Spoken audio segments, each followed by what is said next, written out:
How to make a banana split. Grab a spoon and a friend and get ready to dig into this mouth-watering banana split. You will need a knife, 2 bananas, a large dish, half a pint of your favorite ice cream, 1 pint of blackberries, 1 pint of raspberries, whipped cream, 1 cup of chopped peanuts, chocolate sauce, marshmallow creme, and a maraschino cherry. Step 1.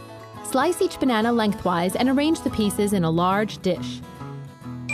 Peel the bananas just before assembling to prevent them from browning. Step 2. Place 3 or 4 scoops of your favorite ice cream on the bananas. Step 3. Top the ice cream with the berries, whipped cream, and peanuts. Step 4. Top it off with chocolate sauce, marshmallow creme, and a cherry. Step 5. Get a spoon and dig in. Did you know? The banana plant is not a tree, but actually a very large herb. How to make chocolate souffle. Your friends and family will not stop talking about this chocolate souffle. It has a rich, creamy center that nobody will forget. You will need cooking spray, 3 tablespoons of granulated sugar divided, 2½ ounces of semi-sweet or bittersweet chocolate, a large egg separated, 1 tablespoon of heavy cream, 1 teaspoon of all-purpose flour, 1/8 of a teaspoon of ground cinnamon, 2 large egg whites, 1/8 of a teaspoon of salt, and confectioner's sugar for dusting. Equipment: 2 10-ounce ramekins, a baking sheet, and a hand mixer. Step 1. Preheat your oven to 375 degrees with the rack positioned in the center. Step 2. Spray the ramekins with cooking spray and dust them each with 1½ teaspoons of granulated sugar. Then place them on a rimmed baking sheet and set aside. Dusting the ramekins with sugar will give the soufflés a surface to adhere to while they rise. Step 3. Put the chocolate in the microwave-safe bowl. Set the microwave to medium and cook the chocolate, stirring every 20 seconds until it is melted. Step 4. Whisk the cream and egg yolk together in a mixing bowl. Gradually whisk in the chocolate until smooth. Then whisk in the cinnamon and flour. Step 5. Use the hand mixer to beat the egg whites and salt in the other mixing bowl. Mix on high speed until soft peaks form, and then add the remaining sugar and 4 additions until a stiff peak forms. Step 6. Fold half the beaten egg whites into the chocolate using a spatula. Then fold in the remaining egg whites. Step 7. Pour the batter into each ramekin, filling them to just below the rims. Place them in the oven for 18 to 22 minutes until set. Step 8. Remove the ramekins from the oven, quickly dust them with confectioner's sugar, and serve. Did you know? Brown eggs are more expensive than white eggs because the breed of hens that lay them is larger and requires more food. How to make a fruit tart. With its rich pastry cream and tangy fruit wrapped in a flaky, buttery shell, the fruit tart is a classic dessert. Make this version with 1 or more of your favorite berries. You will need 1 cup of all-purpose flour, 1/4 teaspoon of salt, 1 tablespoon of shortening, 6 tablespoons of cold butter cut into 1-inch cubes, 2 tablespoons of ice water, dry beans or uncooked rice, 1 cup of milk, 2 large egg yolks, 1/3 cup of granulated sugar, 2 tablespoons of cornstarch, 2 teaspoons of orange liqueur, 1 teaspoon of vanilla extract, 3 cups of assorted berries, apricot jam, and confectioner's sugar. Equipment: a food processor with blade attachment, a 9-inch tart pan with removable bottom, and a cooling rack. Optional: a pre-made pie crust. Step 1. Mix the flour, salt, shortening, and butter in the food processor for 2 seconds to form fine crumbs. Add the ice water and process for 2 more seconds. Remove the dough, shape it into a ball, and wrap it in plastic wrap. Refrigerate for 30 minutes. You can also use your own favorite pie crust recipe or buy a pre-made 9-inch pie crust. Step 2. Preheat your oven to 425 degrees. Roll the dough to an 11-inch round and ease it into the tart pan. Fold the overhang in and press it against the side of the tart pan to form a rim above the pan edge. Line the shell with foil and fill it with dry beans or uncooked rice to weigh it down. If you're chilling the pastry overnight, let it stand at room temperature for 30 minutes before rolling. Step 3. Bake the crust for 15 minutes. Remove the foil and weights and bake for 7 to 12 minutes longer until golden. Then let it cool completely on the rack. Step 4. Heat the milk in your saucepan over medium-high heat to boiling. Whisk the egg yolks with sugar in a medium bowl until smooth. Whisk in the cornstarch and then slowly whisk the hot milk into the yolk mixture. Step 5. Return the milk and yolk mixture to the saucepan, whisking constantly until it's thick and boiling. Reduce the heat to low, still whisking, for 2 minutes. Then, remove it from the heat and stir in the liqueur and vanilla. Step 6. Pour the pastry cream into a clean bowl and lay a sheet of plastic wrap over the surface to prevent skin from forming. Chill at least 2 hours until it's cold.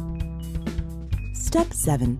Remove the side of the tart pan, whisk the pastry cream until smooth, and spread it in the shell. Arrange your berries on top and dab it with heated apricot jam. Finish with a light dusting of confectioner's sugar and serve within 1 day. Did you know the classic tart tatin was named after the Tatin sisters, French innkeepers who forgot the crust before they put in the apples and started baking? They decided to put the crust on top and serve the tart upside down. How to make a Summer Peach Cobbler.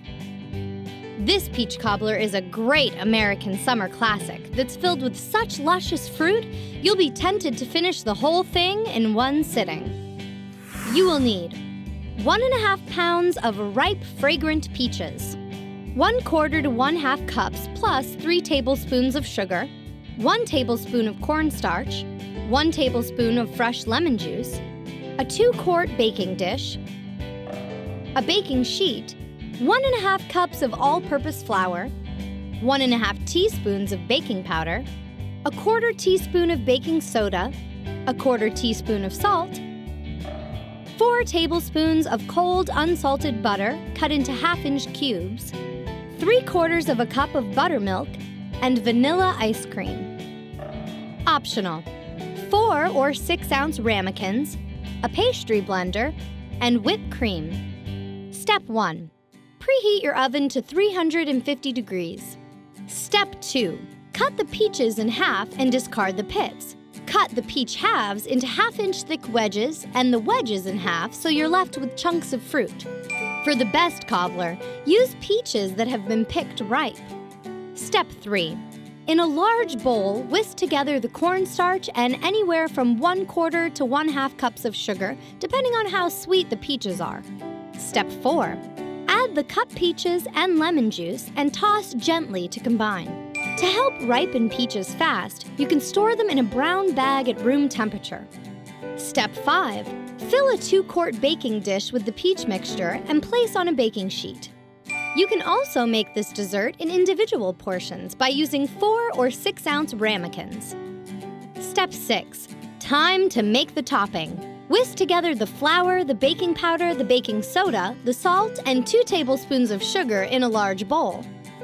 Step 7.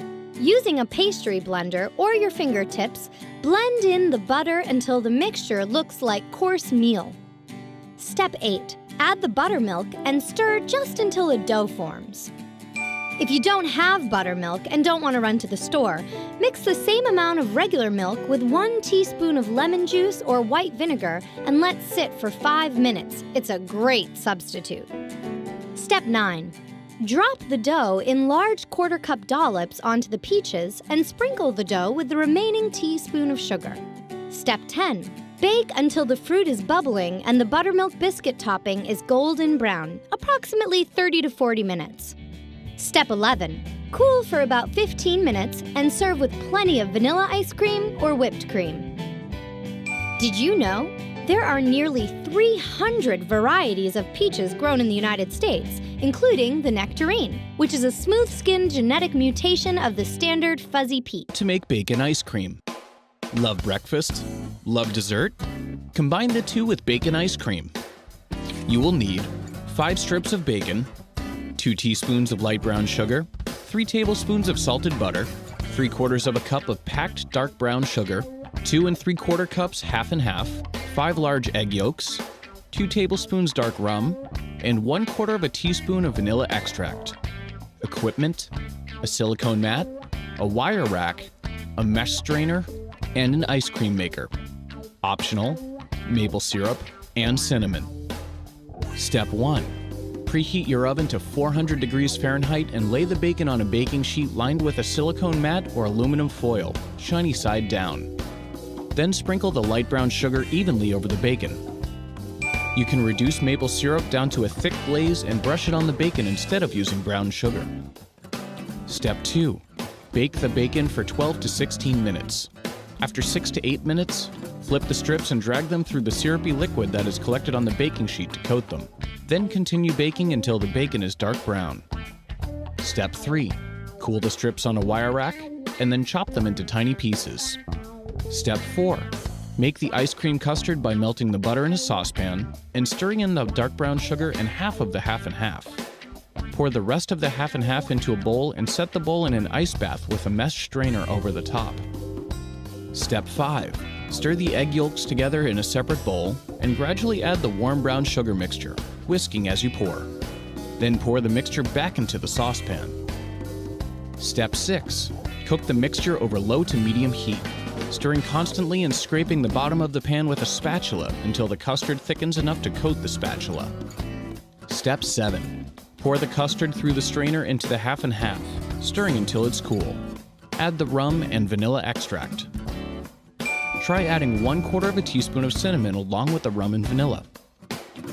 Step 8.